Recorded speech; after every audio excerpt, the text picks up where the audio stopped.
Hey guys, I got chapter 13, acceptance out of the power of awareness.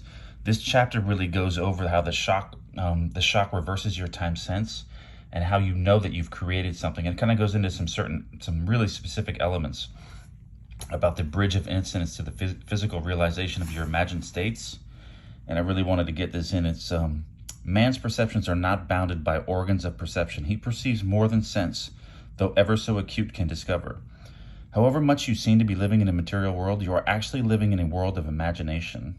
The outer physical events of life are the fruit of forgotten blossom times, results of previous and usually forgotten states of consciousness.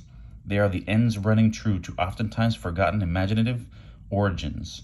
Whenever you become completely absorbed in an emotional state, you are at that moment assuming the feeling of the state fulfilled.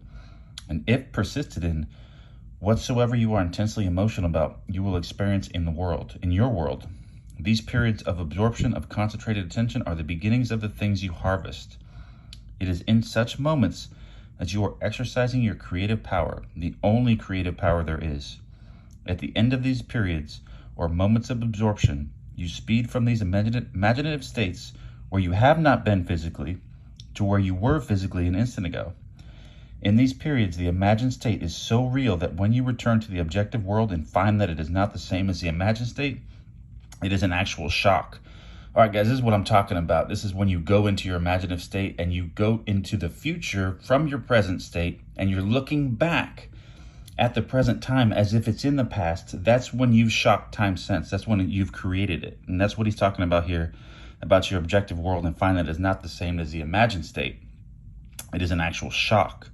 You have seen something in imagination with such vividness that you now wonder whether the evidence of your senses can now be believed. And like Keats, you ask, was it a vision or a waking dream? Fled is that music, do I wake or sleep? Here it is right here, guys. This shock reverses your time sense. By this is meant, instead of your experience resulting from your past, it now becomes the result of being in imagination where you have not been physically. In effect, this moves you across a bridge of incident to the physical realization of your imagined state. The man who at will can assume whatever state he pleases has found the keys to the kingdom of heaven. The keys are desire, imagination, and a steadily focused attention on the feeling of the wish fulfilled. To such a man, any undesirable objective fact is no longer a reality, the ardent wish no longer a dream. Prove me now herewith, saith the Lord of hosts, if I will not open you the windows of heaven and pour you out a blessing, that there shall not be room enough to receive it.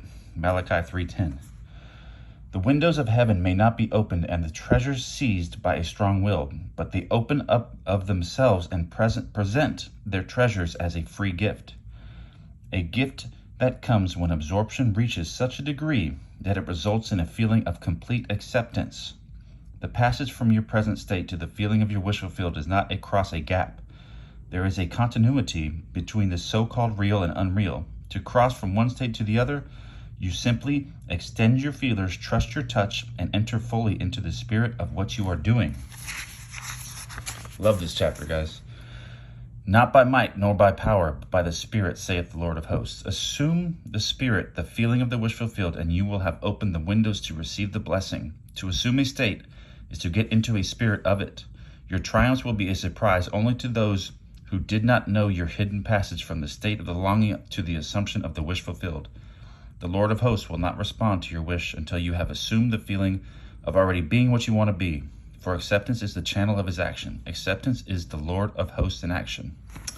All right, guys, I really wanted to share this. I think it hits on a lot of awesome points about how to create your vision and how to create your scene now presently and look and put yourself into the future, into your imaginal act. And as you're looking back at the present time, if it's in the past, that's when you've shocked time sense, you've reversed the time sense. And now you will feel like you have created it, and that's when whether the evidence of your senses can now be believed. And I really wanted to go over this, guys. Acceptance, chapter 13, Neville Goddard, Power of Awareness. Thank you.